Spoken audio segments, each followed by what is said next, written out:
So here is a 2023 release that I seem to have skipped over. It's by Paco Rabanne, and it's the latest flanker to the 1 Million franchise. This one is called 1 Million Golden Oud.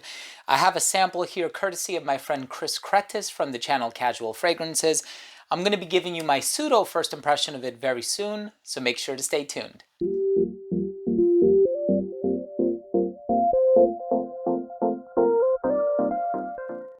Now, before I begin today's episode and I give you my thoughts on 1 Million Golden Oud by Paco Rabanne, which from the note breakdown seems like it's going to be on the more daring side of things. With the previous 1 Million installments, of course, they're sweet. Somebody equates them to the smell of bubblegum. Some of them can be on the more juvenile side of things, depending on your assessment of the smell and how it caters to your personal taste. But this one with saffron and nutmeg, black pepper, agarwood, patchouli, gurjun balsam, labdanum, amber, bunch of resins.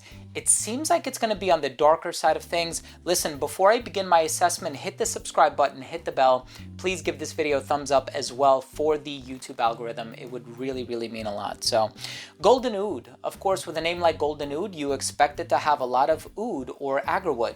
And agarwood is basically part of the Acalaria species. It's this type of wood that is found in many parts of Asia. It gets infected by a type of bacteria. It develops a mold as a resistance to it.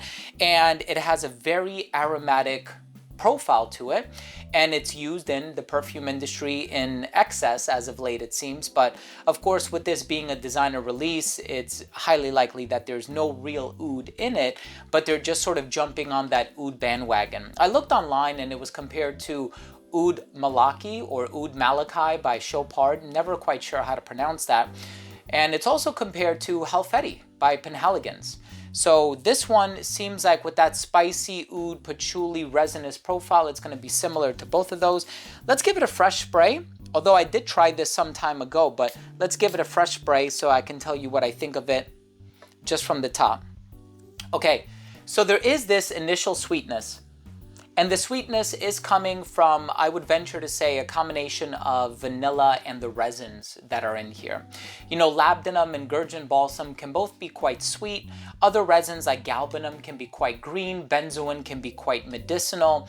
And then, of course, you have tons of other, resins like Peru balsam. And I'm not going to get into the whole list, but this one does open up quite sweet, but you can sense that there's a darkness underneath it all. Now, of course, it does have that oudy green personality, and it's almost a little bit leathery at times as well on account of the saffron. So it's funny, when I first smelled it, the first fragrance that I thought about is one that people have not really made comparisons to. Actually, I haven't seen anybody make a comparison to this fragrance. And I keep getting these two confused. It's either Onik or Gian by Bulgari, part of the more expensive line that Tiger is in. So it kind of reminded me of that a little bit, where it's oudy, it's a little spicy. You do have that sort of saffron, nutmeg. The nutmeg actually provides a nice bit of smoothness to the composition.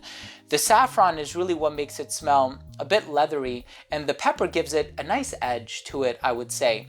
But you do have this sort of ambery backdrop with the patchouli and the resins and that touch of vanilla in there.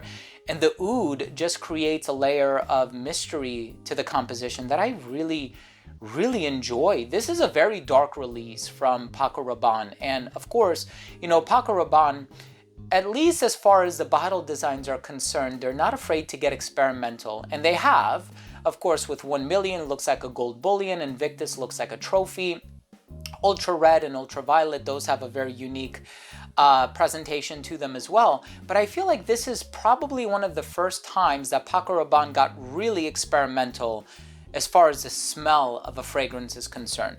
Because even with the original 1 Million, and then we had 1 Million Absolutely Gold and 1 Million Privé and 1 Million Intense, like they had a familiar profile to them, and they were all kind of sweet leaning, but I can't really say that any of them were really daring or they pushed the envelope. But here you actually do have a fragrance that is quite experimental, and I think this is going to appeal to the quote unquote niche connoisseur out there. I'm a fan of this one. It's hard for me to recommend it to people though, and I think this is the shortcoming. I would sooner recommend one of the other 1 million fragrances to people who have a taste for sweeter perfumes, but with this one being on the darker, more experimental side of things, I'm not entirely sure. But when I did spray it on skin, one thing that I can say is that the sweetness does sort of linger. The darkness, or the harshness I should say, of the saffron does eventually dissipate, but you are going to get that agarwood residing in the dry down as well. And so it keeps those ambery tendencies, but the spiciness sort of wears off after a while. My experience with this has been 8 to 9 hours longevity on skin. Projection was great for the first hour of application. It radiated within an arm's length. It became an elbow's length scent right around that 7-hour mark, and a skin scent right around the 9-hour mark. I think in terms of versatility, great for the colder weather, great for a dressed up scenario. And I think this one would appeal to anybody of any age actually, although I do think it would cater mostly to the niche connoisseur. But nevertheless, Golden Oud, 1 million Golden Oud by Paco Rabanne. Have you tried this fragrance? What is your take on it? Do you find it to be one of the more experimental offerings from the brand? If so, drop your comments down below. And also, do you have a favorite 1 million? Is it the original? Is it one of the other flankers? And of course, there's Royal, and there's so many, and I've covered almost all of them on my channel. Listen, thanks for watching. I hope you enjoyed today's episode.